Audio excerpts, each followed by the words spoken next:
बात मुद्दे की में आपका स्वागत है। मैं हूं मोहम्मद कमर खान। मध्य प्रदेश में शिवराज सिंह चौहान का मुख्यमंत्री के तौर पर यह चौथा कार्यकाल है और इस कार्यकाल के 1 साल पूरे हो गए हैं, लेकिन इस बार राजनीति की तस्वीर पिछली 3 पारियों से कुछ अलग हटकर नजर आ रही है। शिवराज के लिए यह पारी काफी चुनौतियों से भरी हुई है और जो सबसे बड़ी चुनौती है वो है कोरोना को रोकना। शिवराज के 1 साल के सफर में उस रणनीति की भी काफी सराहना की गई जिसके तहत कांग्रेस छोड़कर बीजेपी में आए ज्योतिरादित्य सिंधिया और उनके समर्थकों के साथ साथ बीजेपी नेताओं के साथ बैलेंस बनाए रखना। और 28 विधानसभा सीटों पर हुए उपचुनाव में 19 सीटों पर विजयी परचम लहराकर बहुमत हासिल कर लिया। अल्पमत में चल रही सरकार पूर्ण बहुमत हासिल कर परमानेंट हो गई। हालांकि 2018 में कांग्रेस ने जिस किसान कर्ज माफी के मुद्दे पर तख्ता पलट किया था वो महज 15 महीने में ही पार्टी जो है कमलनाथ की सरकार सत्ता से बेदखल हो गई और भाजपा की सरकार बनी। शिवराज किसानों पर काफी मेहरबान नजर आए और अन्नदाताओं को सम्मान निधि से नवाजा गया। युवाओं को लेकर भी शिवराज सरकार काफी गंभीर दिखी। सरकारी नौकरियों में सिर्फ और सिर्फ राज्य के युवाओं को महत्व देने की बात कही गई।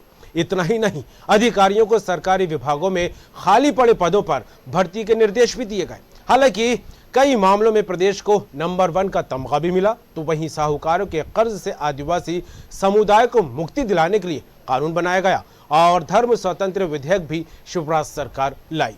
हालांकि 23 मार्च को 1 साल शिवराज सरकार का पूरा हो रहा है, लेकिन बीजेपी अभी से इसे मनाने की तैयारी में जुट गई है। सरकार के 1 साल की उपलब्धियों को घर घर तक पहुंचाने के लिए बीजेपी 4 दिन का अभियान शुरू कर रही है। शिवराज 1 साल, जी हां, कैसा रहा शिवराज का 1 साल? क्या कुछ चुनौतियां आई, क्या कुछ बदलाव हुए, किस तरह का माहौल बना? तमाम मुद्दों को लेकर, तमाम सवालों को लेकर बात करेंगे, चर्चा करेंगे, मेहमान जुड़ेंगे, लेकिन उससे पहले देखते हैं ये रिपोर्ट।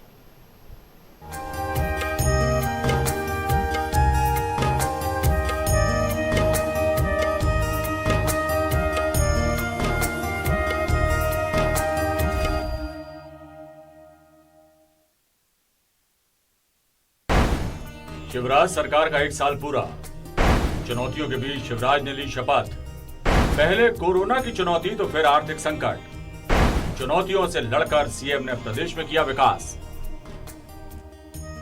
मैं शिवराज सिंह चौहान ईश्वर की शपथ लेता हूं कि मैं विधि द्वारा स्थापित भारत के संविधान के प्रति सच्ची श्रद्धा और निष्ठा रखूंगा। शिवराज सरकार के चौथे कार्यकाल का 1 साल हो गया है। 2018 में सत्ता गंवाने के बाद एक बार फिर बीजेपी महज 15 महीनों में एमपी की सत्ता पर काबिज हुई और 23 मार्च 2020 को सीएम शिवराज सिंह चौहान ने एक बार फिर मध्य प्रदेश की सत्ता संभाली। ये उनका चौथा कार्यकाल है। 1 साल पहले जब कार्यकाल संभाला था तो कोरोना का कहर पूरे प्रदेश पे कोरोना कहर बरपा रहा था और वैसी कठिन परिस्थितियों में जब अर्थव्यवस्था चौपट हो गई थी, खजाने में पैसा नहीं था, लेकिन प्रधानमंत्री जी के संबल से, सहयोग से, जनता के आशीर्वाद से और समाज के स्नेह और आत्मीयता से उन कठिन परिस्थितियों में से भी रास्ता निकाल के हम यहाँ तक पहुँचे हैं। मुझे पूरी तरह से संतोष है कि संकट की इस घड़ी में अपनी टीम के साथ मिलके हमने परिश्रम की पराकाष्ठा की, प्रयत्नों की परिसीमा की और जनता के कल्याण में कोई कसर नहीं छोड़ी। अंधेरा घना था, लेकिन फिर भी राह निकलने की कोशिश हुई है। शिवराज सरकार के 1 साल पूरा होने पर बीजेपी अभियान चलाकर उपलब्धियां गिनाएगी। अभियान की शुरुआत विधानसभा क्षेत्र और जिला मुख्यालयों पर पत्रकार वार्ता से की गई। प्रदेश में भारतीय जनता पार्टी का 4 दिवसीय अभियान 22 मार्च से शुरू हो गया है। वहीं मध्य प्रदेश के गृह मंत्री नरोत्तम मिश्रा ने कमलनाथ सरकार के 15 महीने के कार्यकाल पर सवाल खड़े किए। बहुत अच्छी बात कहती है, लेकिन दुर्भाग्य ये है कि उनकी सुनता नहीं है कांग्रेस में कोई। उन्होंने तो कहा था राहुल गांधी मध्य प्रदेश में आके माफी मांग लें तो शायद हो सकता है उपचुनाव में तस्वीर कुछ और होती, पर उनकी नहीं सुनी। मध्य प्रदेश में शिवराज कार्यकाल ने कई उपलब्धियां हासिल की। सरकार ने कोरोना महामारी रोकने में सफलता पाई, गेहूं उपार्जन में पहला स्थान प्राप्त किया, स्व सहायता समूहों को कर्ज देने में दूसरा स्थान मिला, जल जीवन मिशन के कार्यों में तीसरे स्थान पर रहा मध्य प्रदेश, आत्मनिर्भर मध्य प्रदेश में दूसरा स्थान मिला, फुटपाथ पर दुकान लगाने वालों को कर्ज देने में पहला स्थान। आयुष्मान कार्ड बनाने में देश में पहले स्थान पर रहा Madhya Pradesh. One nation one ration card में शुरू के 10 राज्यों में स्थान। टाइगर के बाद तेंदुआ स्टेट में मध्य प्रदेश का नाम शामिल। कोरोना वॉरियर्स का टीकाकरण 86% हुआ, देश में सबसे ज्यादा। तो वहीं कांग्रेस ने शिवराज सरकार पर लोकतंत्र की हत्या का आरोप लगाया। ये पूरा का पूरा जो काम करने का तरीका है, ये लोकतंत्र विरोधी है, प्रजातंत्र विरोधी है। निश्चित तौर पर पिछले 1 साल पर नजर डालें तो काफी चुनौती भरा रहा है ये साल, लेकिन इस चुनौती को सीएम शिवराज ने अपने अनुभव से, अपनी कार्यकुशलता से, अपने कड़े फैसलों से पार पाया है और कोविड के बावजूद प्रदेश के विकास और आत्मनिर्भर मध्य प्रदेश को गति देने में वो कामयाब रहे। News world desk.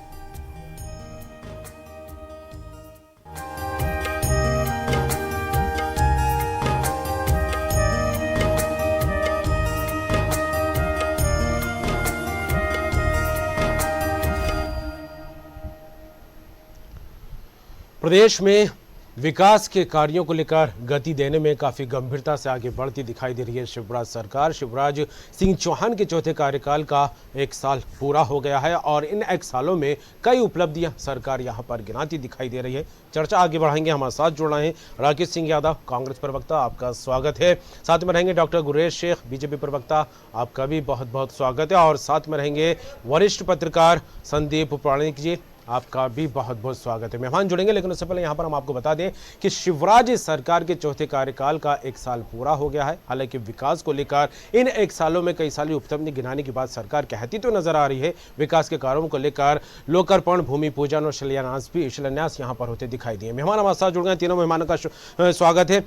गुलेश जी, शुरुआत आपसे करूंगा। जिस तरह से उपलब्धियों को लेकर लगातार तैयारियां हो रही हैं, लेकिन उससे पहले मैं जाऊंगा राकेश सिंह यादव जी के पास। राकेश जी, क्या कहेंगे, शिवराज सरकार के चौथे कार्यकाल का 1 साल पूरा हो गया है और ऐसे में कई उपलब्धियों को लेकर सरकार जो है अब घर घर तक इसको लेकर एक अभियान चलाने की तैयारी करती दिखाई दे रही है। किस तरह देखते हैं आप विपक्ष के नाते?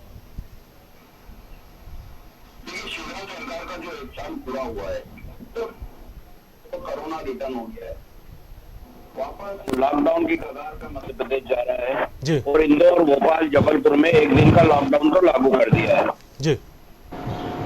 अब ऐसा क्यों हुआ?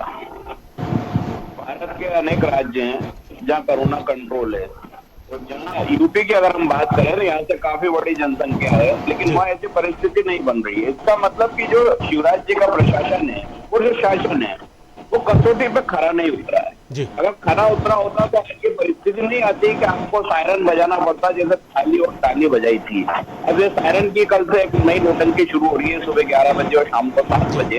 इस तरह की बातें, इस तरह के आयोजन कोरोना को रोकने में सक्षम नहीं है। तो शिवराज जी भी जानते हैं, प्रशासन भी जानता है, लेकिन लोगों का मनोरंजन अगर आपको करना है और उसके लिए आपने ये जरिया निकाला है कि कोरोना से, बीमारी से ध्यान हट जाए और आप सायरन बजाएंगे, भारतीय जनता पार्टी के कार्यकर्ता सायरन पे नाचेंगे, नृत्य करेंगे, तो ये सब तो होता रहेगा। लेकिन जिन लोगों की जान जा रही है उसकी जिम्मेदारी किसकी थी? शिवराज सरकार की थी, मुख्यमंत्री जी की थी। अगर इन्होंने समय रहते गाइडलाइन बनाई होती, समय रहते कार्य योजना पे काम किया होता। ये तो कंगना रनौत की मूवी की शूटिंग कराने में व्यस्त थे, सनी देओल से मीटिंग करने में व्यस्त थे। इनका तो ध्यान ही नहीं था कि कोरोना चला के आप क्या करना है, सब घूमो फिरो और सब कुछ खत्म। ना मास्क कोई जरूरी था, ना सोशल डिस्टेंसिंग जरूरी थी। चलिए राकेश जी, फिर रुक करूंगा। फिल्म की शूटिंग को लेकर बात करें तो कोरोना की जो शुरुआत हुई थी कांग्रेस सरकार में हुई थी, उस वक्त आईफा को लेकर पे यहाँ तैयारियां हो रही थी। इसको लेकर चर्चा में आगे बढ़ाऊंगा, फिर रुक करूंगा। डॉक्टर गुरेज से क्या कहेंगे, 1 साल की उपलब्धियां काफी सारी लेकर जनता के घर घर तक बीजेपी जाने की तैयारी करती दिखाई दे रही है। और हालांकि जिस तरह से लोकार्पण, भूमि पूजन और अन्य विकास के कामों को लेकर बात की जाए तो कांग्रेस यही कहती रही है कि झूठे नारियल फोड़ती रही है कांग्रेस मध्य प्रदेश की शिवराज सरकार। देखिए कमल जी, सबसे पहली बात तो प्रत्यक्ष को प्रमाण की आवश्यकता नहीं होती है और जिस प्रकार से महामारी दुनिया भर को चपेट में ली और उसमें मध्य प्रदेश ने बहुत अच्छा परफॉर्म किया, क्योंकि हमारा जो मृत्यु दर थी वो हिंदुस्तान हिंदुस्तान में सबसे कम थी। यह बात भी प्रत्यक्ष है, इसको भी प्रमाण की आवश्यकता नहीं है। हमने जिस प्रकार से वैक्सीनेशन किया उसमें हम जो स्वास्थ्य कर्मी थे, जो फ्रंटलाइन वॉरियर्स थे, उनके वैक्सीनेशन ड्राइव में हिंदुस्तान में नंबर 1 रहे। यह भी डाटा से प्रत्यक्ष है, इसको प्रमाण की आवश्यकता नहीं है।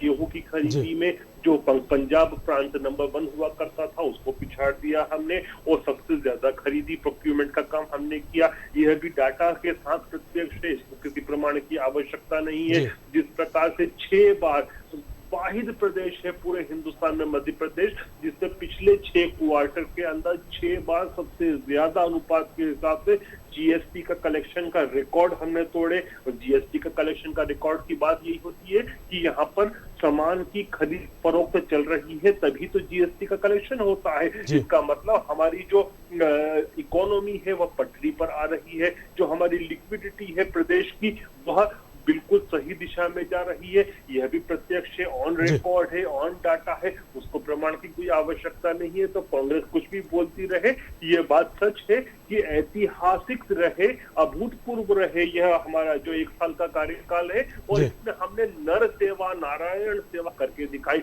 अब कांग्रेस पार्टी कहने के लिए स्वतंत्र है कि नारियल फोड़ते हैं, जनता ने तो इनका नारियल फोड़ दिया साहब, इनके खुद के लोगों ने इनका नारियल फोड़ दिया, क्योंकि एक निकम्मी सरकार थी, एक नाकारा सरकार थी। आप ये देखिए कि इस 1 वर्ष को यदि मैं तुलनात्मक रूप से बात करूं कि शिवराज जी के 3 कार्यकाल बनाम ये 1 वर्ष, तो ये ज्यादा भारी पड़ेगा। क्यों ज्यादा भारी होगा पढ़ने में? क्योंकि इसमें हमने कानून का इकबाल वापस बुलंद किया। याद कीजिए वो काले दिन कि लॉ एंड ऑर्डर को मखौल बना दिया गया था, बच्चे अगवा हो रहे थे, बच्चियों के साथ रेप हो रहे थे, सब कुछ हमने मध्य प्रदेश ने देखा कि किस प्रकार से कमलनाथ जी की निकम्मी सरकार चल रही थी, किस प्रकार से उगाई का धंधा चल रहा था, किस प्रकार से वापस से रिटर्न ऑफ माफिया राज आ गया था मध्य प्रदेश में, उससे हमने बाहर निकाला।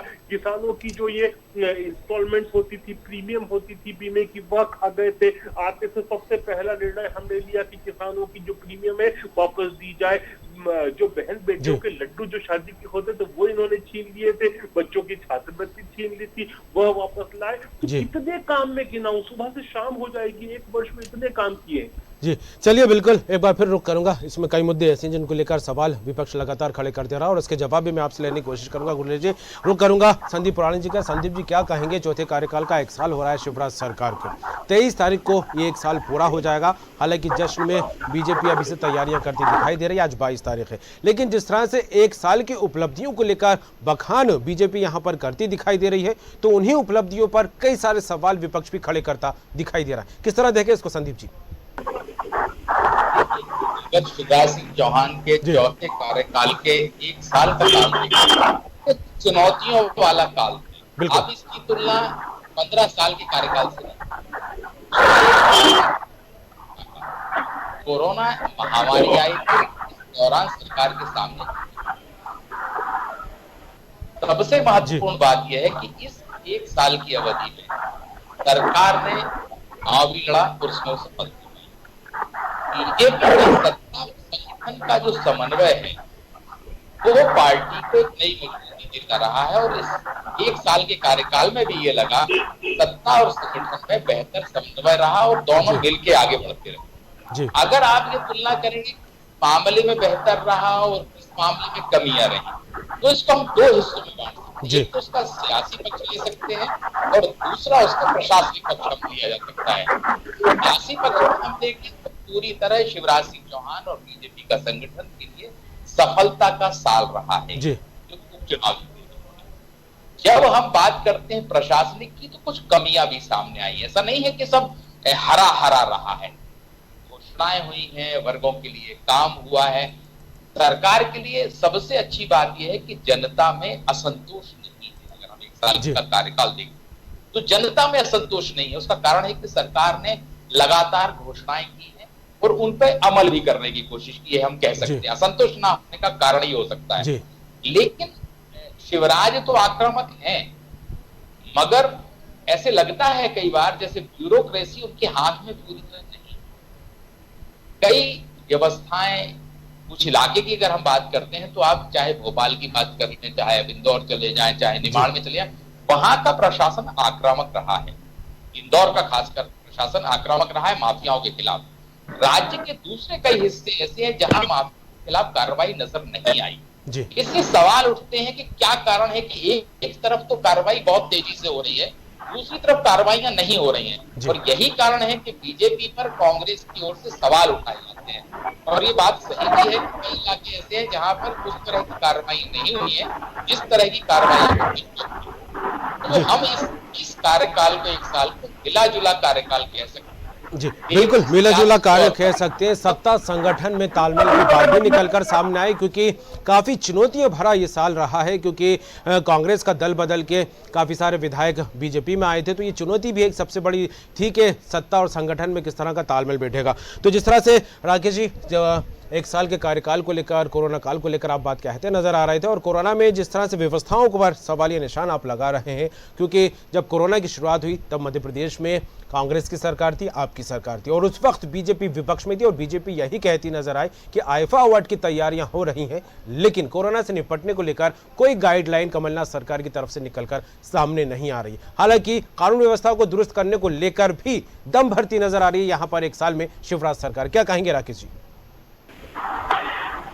देखिए, जो परिस्थिति देश प्रदेश में निर्मित है, और जो आप ये माने कि पूरे देश में कोरोना का असर रहा है, लेकिन एक मध्य प्रदेश ही ऐसा प्रदेश रहा है जिसके नेता, मुख्यमंत्री, गृह मंत्री और अन्य जितने भी अभी जो कांग्रेस से जाके वहां मंत्री बने, वो कोरोना को उस समय मानने को तैयार नहीं थे जब सरकार गिरी थी। जी।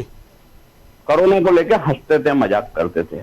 जब सत्ता संभाली, सत्ता संभालने के बाद जो लॉकडाउन हुआ, लॉकडाउन में जो ब्लैक मार्केटिंग हुई, वो पूरे प्रदेश ने भुगती है। सबने देखा है कि सब्जी भाजी किस तरीके से भारतीय जनता पार्टी के नेता पैक करके बेचते थे। 3 से 4 महीने तक जबरदस्त ब्लैक मार्केटिंग हुई। उसके बाद जो परिस्थिति बनी कि लोगों के पास रोजगार नहीं है। आप युवाओं के रोजगार की बात करते हैं कि मुख्यमंत्री जी ने पिछले 15 साल भी छोड़ दीजिए आप, चलिए वो तो गिन ही नहीं रहे हैं, क्योंकि वो खराब थे जब भी तो सत्ता से बाहर करा था। 1 साल की मान लीजिए जो सरकारी नौकरी, एक भी सरकारी नौकरी किसी को दी है इन्होंने? एक भी सरकारी नौकरी में भर्ती हुई है? 1 साल से झूठ बोल रहे हैं शिक्षकों को, अन्य भर्तियों में, पिछड़ा वर्ग की भर्तियों में, पीएससी की भर्तियों में, कोई भर्ती कहीं भी नहीं हुई है। बेरोजगारों के लिए कोई प्लान नहीं है, कोई योजना नहीं है, कोई इन्वेस्टमेंट मध्य प्रदेश में करने को तैयार नहीं है। अनेक इन्वेस्टर मीट मुख्यमंत्री जी ने पिछले कार्यकाल में भी करी थी, और इस बार तो कोरोना का बहाना है। लेकिन आप एक बात बता दीजिए, पिछले 15 साल में जब एक उद्योग नहीं लगा पाए, तो ये बचे हुए 2 साल में आप कौन सा ऐसा काम कर देंगे जो पिछले 15 साल के रिकॉर्ड से बेहतर होगा? तो ये तो हो नहीं सकता है भारतीय जनता पार्टी की सरकार में। अगर होना होता तो विजन उनका वो होता कि वो काम की ओर ध्यान देते, कोरोना से ले लेते हैं कि कोरोना को रोकने के लिए कोई प्लान, विस्तृत योजना बनाते। जैसे ही बीमारी फैलती है, शाम को क्राइसिस मैनेजमेंट की मीटिंग करते हैं, 4-5 आदेश निकाल देते हैं अपने हिसाब से। आज संडे को आप बता दीजिए, इंदौर में संडे के लॉकडाउन का क्या महत्व है? ऐसा कौन सा वैज्ञानिक इस देश का जो बोलता है कि एक दिन का लॉकडाउन करो संडे को, कोरोना रुक जाएगा? ये कैसा कदम है? ये हास्यास्पद कदम है। अगर किसी भी बुद्धिजीवी और पढ़े लिखे वैज्ञानिक से आप पूछेंगे कि एक दिन के लॉकडाउन से कोरोना रुक जाएगा, तो ये इस तरह की योजना है शिवराज जी की। तो क्या लगता है, एक दिन का लॉकडाउन में लगाते हुए इसकी अवधि बढ़ा देनी चाहिए क्या? मोदी जी की, मोदी जी बहुत बड़े स्तर पे नाटक करते हैं, जो छोटे स्तर पे करते हैं। ये सायरन बजा के कल से शुरू कर रहे हैं। चलिए बिल्कुल, फिर क्या कहेंगे डॉक्टर गुररेज शेख? उपलब्धियों की बात तो हो ही रही है। 15 महीने की कांग्रेस सरकार को लेकर बात करें तो यहाँ पर कांग्रेस ये कहती नजर आती है कि 15 महीने में कमलनाथ सरकार ने जिस तरह से माफियाओं के खिलाफ अभियान चलाया था, उसकी कॉपी करती नजर आ रही है बीजेपी, क्योंकि माफियाओं पे नकेल कसने को लेकर शिवराज सरकार काफी गंभीरता से कदम उठाती यहाँ पर दिखाई दे रही है। कानून व्यवस्था को लेकर भी सवालिया निशान लग रहा है। मिलावटखोरी के खिलाफ भी कहा जा रहा है कि कमलनाथ ने अभियान चलाया था मिलावट से मुक्ति को लेकर, और ऐसे में अब शिवराज सरकार ने भी वही कदम उठा दिए। तो कहा जाए, एक तरफ बीजेपी ये कहती है कि जो शिवराज सरकार की पुरानी योजनाएं थी कांग्रेस ने बंद कर दी, कांग्रेस कहती है कि कमलनाथ ने जो कुछ किया उसका फॉलोअप करती दिखाई दे रही है बीजेपी सरकार। क्या कहेंगे डॉक्टर गुररेज शेख? देखिए कमर भाई, मैं इनके जितनी बदतमीजी तो मैं की भाषा में बात नहीं कर पाऊंगा कि मेरे संगठन ने मुझे ये सब ट्रेनिंग नहीं दी है, लेकिन मैं इनको इतना ही कहूंगा कि आप ये पूछ रहे हैं ना 1 दिन के लॉकडाउन कैसे होते हैं, तो थोड़ा सा आप देख रहे हैं उस वैज्ञानिक कौन सा वैज्ञानिक कहता है, तो आप थोड़ा अशोक गहलोत से पूछकर आ जाए और अरविंदर सिंह जी से पूछकर आ जाए। उन्होंने अन्य अलग अलग जिलों में अपने अपने प्रांतों में 1-1 दिन के लॉकडाउन किए हैं, तो शायद सबसे बड़े वैज्ञानिक आपको वही दिखेंगे कि पास के पास राज्य में जाकर अशोक गहलोत से पूछना है, पूछ लीजिए आप जाकर। लेकिन जहां तक ये फिजूल की बातें कर रहे हैं, इन्होंने पहले भी यही कहा है, कमलनाथ जी को बहुत बड़े मैनेजमेंट गुरु हैं, बहुत ये है बहुत वो है। अरे भैया, अपने घर को मैनेज नहीं कर पाए, आप प्रदेश के मुख्यमंत्री थे, आप अपने पार्टी के प्रदेश अध्यक्ष थे, आप अपने दल को मैनेज नहीं कर पाए और बनते हैं बड़े बहुत बड़े मैनेजमेंट गुरु। आपका सारा मैनेजमेंट निकल गया, पूरे हिंदुस्तान ने देख लिया। अब जहां तक बात करते हैं कि माफिया को खिलाफ जो कार्रवाई, भैया हमने माफियाओं के खिलाफ कार्रवाई पहले भी की थी, हमने गुंडों के खिलाफ भी की थी, हमने चंबल के जो डाकुओं थे उनको भी साफ किया। 15 महीने में ऐसा क्या हुआ तो जो क्राइम खत्म हुआ था मध्य प्रदेश में वापस सर उठाने लगा था, उसका जवाब आपको दिग्विजय सिंह जी और कमलनाथ जी से पूछना चाहिए। हमने तो वापस आकर शांति का टापू स्थापित किया है मध्य प्रदेश में। जहां तक ये बात कर रहे हैं कि यहाँ पर कोई इन्वेस्टमेंट नहीं हो रहा, कोई इकोनॉमिक ग्रोथ नहीं हो रही, तो राजा दिग्विजय सिंह जी से जब हमने सत्ता ली थी तो मध्य प्रदेश की जो स्टेट जीडीपी थी वो 1 ट्रिलियन इंडियन रुपीज थी। शब्दों को गौर करना, वरना इनको समझ नहीं पड़ेगी वो बात भी।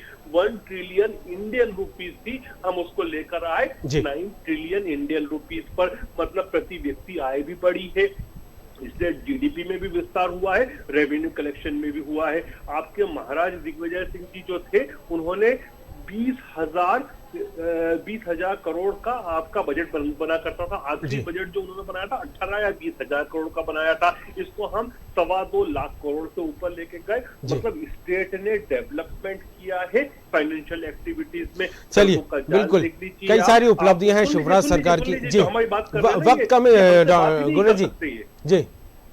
चलिए गुल्ले जी, मैं इस पर चर्चा आगे जरूर बढ़ाता, आपसे पूरी सारे आंकड़ों को लेकर बात जरूर करता। संदीप जी क्या कहेंगे, क्योंकि जिस तरह से शिवराज सरकार के 1 साल को लेकर बात की जाए तो कई सारे बदलाव को लेकर भी कहा जा रहा है, और खास करके हर एक वर्ग को रिझाने की, हर एक वर्ग को साधने की कोशिश इन 1 सालों में देखने को मिली है। खास करके आदिवासियों को लेकर बात की जाए तो साहूकारों के कर्ज से आदिवासी समुदाय को बचाने के लेकर कानून बनाया गया। धर्म स्वतंत्र विधेयक भी शिवराज सरकार के कार्यकाल में यहाँ पर आता दिखाई दिया, और किसानों को लेकर भी कई सारी उपलब्धियां यहाँ पर कहने की बात बीजेपी कहती नजर आ रही। क्या कहेंगे पुराणिक जी इसको लेकर? एक बात है कि 1 साल के कार्यकाल में सरकार ने कई फैसले लिए, आप जैसा कह रहे कानून बनाए गए।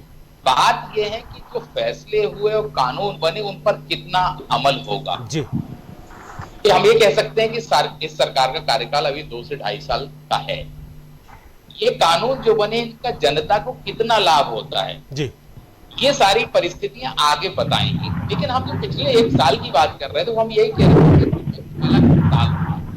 सरकार के सामने सबसे बड़ी चुनौती कोरोना की वो कोरोना की चुनौती अभी भी चल रही है।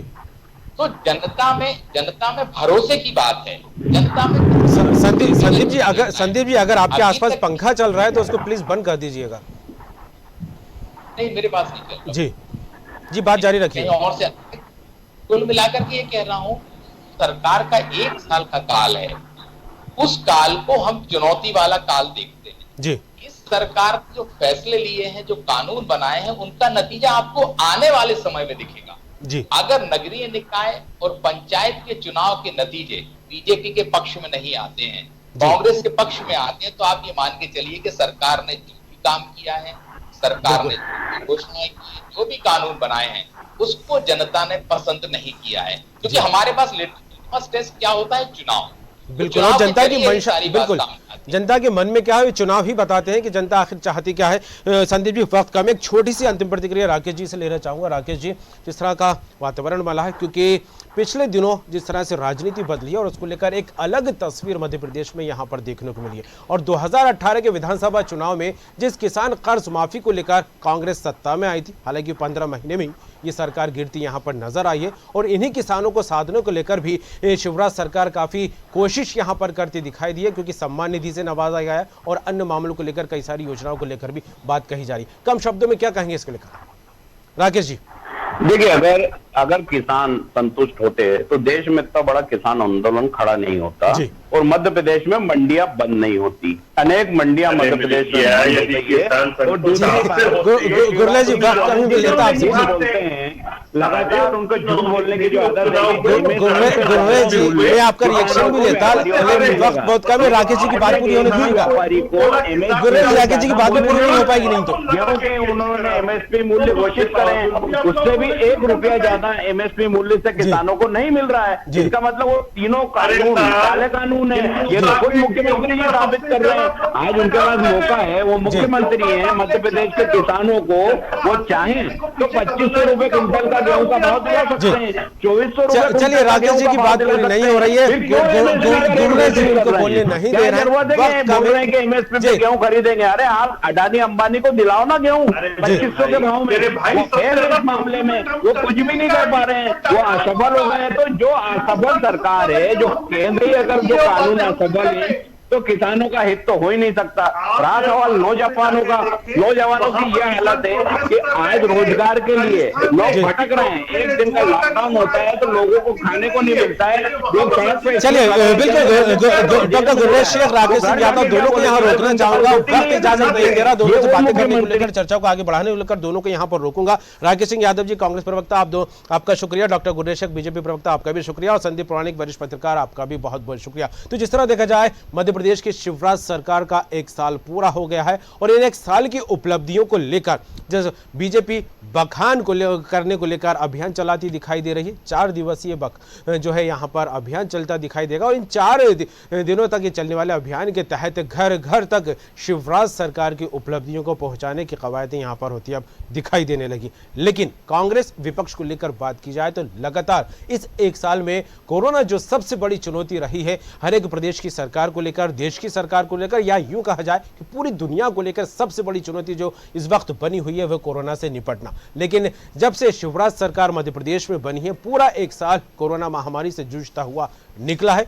अब एक बार फिर कोरोना जो संक्रमण है वो लगातार अपने पैर पसारता दिखाई दे रहा है। उसको लेकर एक अलग रणनीति लेते हुए शिवराज सरकार आगे बढ़ती दिखाई दे रही है। फिलहाल जिस तरह से इन 1 सालों में संगठन और सत्ता में तालमेल बिठाने की बात निकलकर सामने आई, किसानों के हित में, युवाओं को रोजगार देने को लेकर और अन्य जो वर्ग है उनको साधने की पुरजोर तरीके से यहाँ पर शिवराज सरकार कोशिश तो करती नजर आई है। लेकिन आगामी कहा जा रहा है कि जो चुनाव है, नगरीय निकाय चुनाव, अगर वाकई जनता के हित में, जनता इससे संतोष है तो उस चुनाव नतीजों पर जरूर फर्क पड़ता दिखाई देगा। लेकिन इन 1 साल को लेकर ये जरूर कहा जा रहा है कि 1 साल में मध्य प्रदेश में काफी कुछ बदलता नजर आया है। बात मुद्दे की में फिलहाल इतना ही। खबरें लगातार जारी रहेंगी, बने रहेंगी।